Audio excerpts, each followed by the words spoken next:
Let's start off by asking a broader question. In what ways can the G20 foster better international cooperation to tackle cross-border challenges such as political conflicts, given the geopolitical circumstances right now within the globe, basically?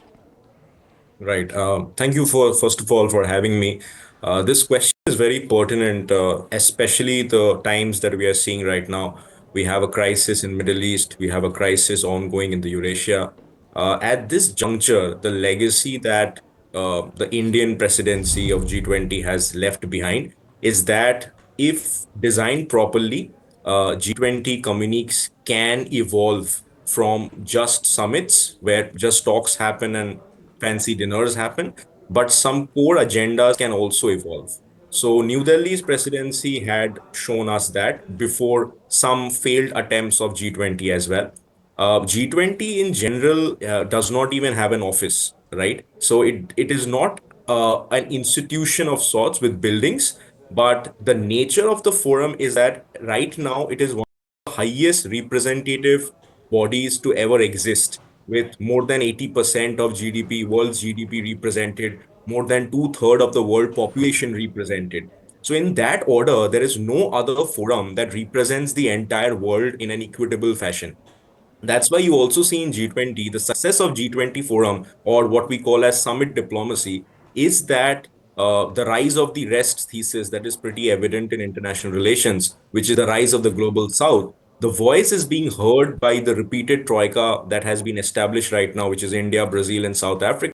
These are the voice of the countries which have not been represented in the West dominated international forums. I'm talking about maybe G7, which is a group of the wealthy countries. So, a forum which is represented by, equitably represented by all the other countries, that is the beauty of G20. That is the strength of G20 in that way. So, there is no other forum, there is no other alternative right now. Okay, well, since you talked about the idea of representation for both spectrums of the world, how can the G20 address the growing food insecurity caused by conflicts? And obviously, this affects many of the nations in the global south. Right. So, as President De Silva has already pointed out in his opening speech, is that hunger is not just an issue. Hunger is to be looked at as a human rights, and hunger and food security is linked. Food security is linked with supply chains. Supply chains then is linked with global conflict. So a war in Ukraine does not is not directly linked to what is happening in New Delhi, for example, where I am, but it affects the global food chain and it affects a crisis in Middle East maybe. So in that way, a forum that represents the voices of the marginalized countries, G20 does that job for you, which other organizations won't.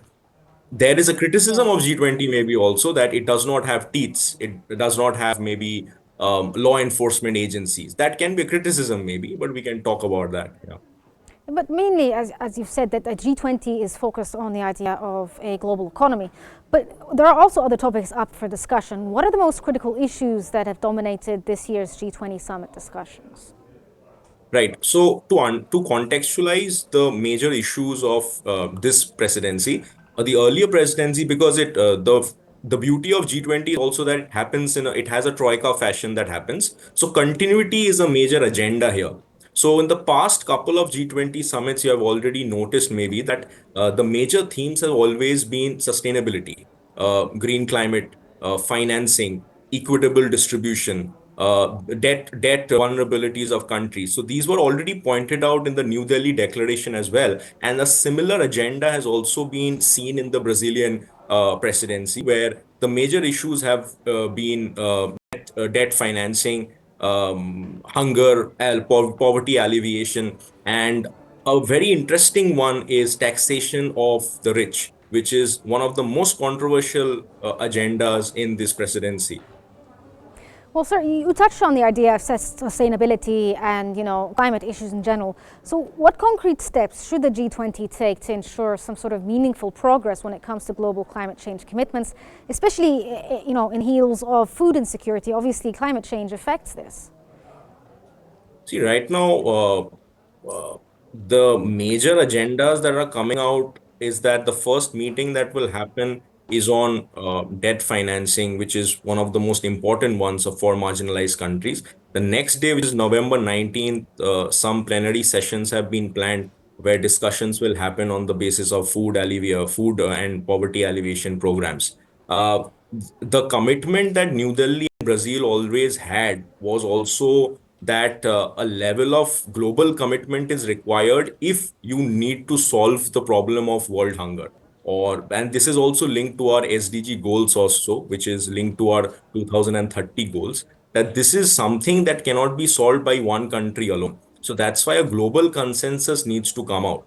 And what is linked with food insecurity is also the issue of climate change. One of the criticisms of G20 has always been that there has been more talks about climate change. But coming from New Delhi, we are literally choking here with AQIs rising more than 500. So this is also has been, and one of the most important contentions is also the return of Trump.